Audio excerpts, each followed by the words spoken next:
अस्सलामुअलैकुम नाज़रीन, JN news HD के साथ मैं हूं नाइला भट्टी। नजर डालते हैं आज की अहम खबरों पर।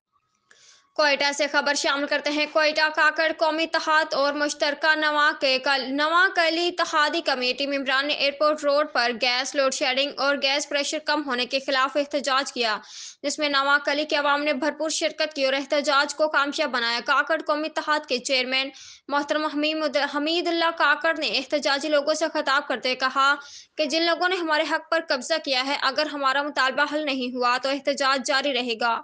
कोयटा ब्यूरो चीफ आदिम लाला, JN न्यूज़।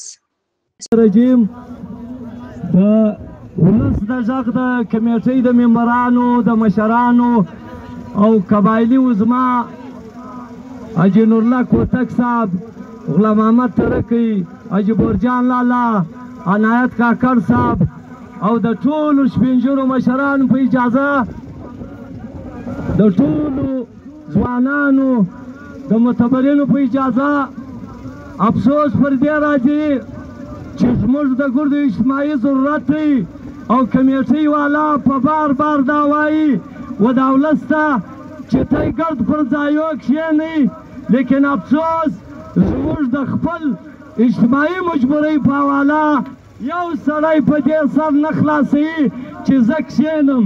د دې خو مطلب دا دی چې ته هلته کور ته د سبزیو پیسې راخیستې دي او بیرته غرمې له سبزي وړې، دا در نه ده. که چیرې و دې کمیټۍ ته په قدر د انتظامیه نه وګوري او و دې کمیټۍ ته هغه زموږ قرضداره مخلوق چې زموږ څېګیس له 5 کالو له 10 کالو ګرځولی دی او د دې کندانینې کې ور موږ به یو کال هم پر دا ځای ناست یو.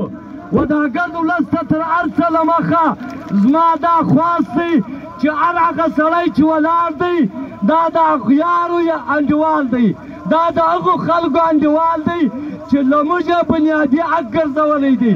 که سپین دی که ځوان دی، کښېنئ بایي ګرده کښېنئ، بایي کښېنئ چې دلته ولیعلي عسکر کښېنئ. پس له دې راځو دې خبرې ته چې د ولس د غږ د کمیټۍ په حواله زه د زړه د کومې او د کاکړ قومي اتحاد د چرمین په حیثیت د دوی سره زه وژه په وژه ولیعلم. که دوی جیله دي زه د مچ جیله ځمه، زه خواست نه کومه، په رډه بدماشي چې غواړمه. که جیم صاحب دی که بل دی، زه د خپل قامي حقوق په دې کې هېڅ عیل نسته، هېڅ خیل نسته. موږ که غلجی دی که درانی دی که پنجابی دی که هزاره دی، موږ یې نمایندګي دا زموږ کمیټۍ کوي، زه وژه پر وژه ورسره ولیعلم.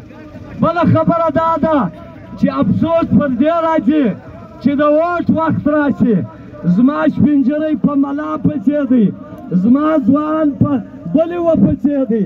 په کار دا دی د ولس غږ په حواله زه دا تجویز ورکوم چې نوی کلی د ایریا ځای دی، په کې نه دی، په کار دا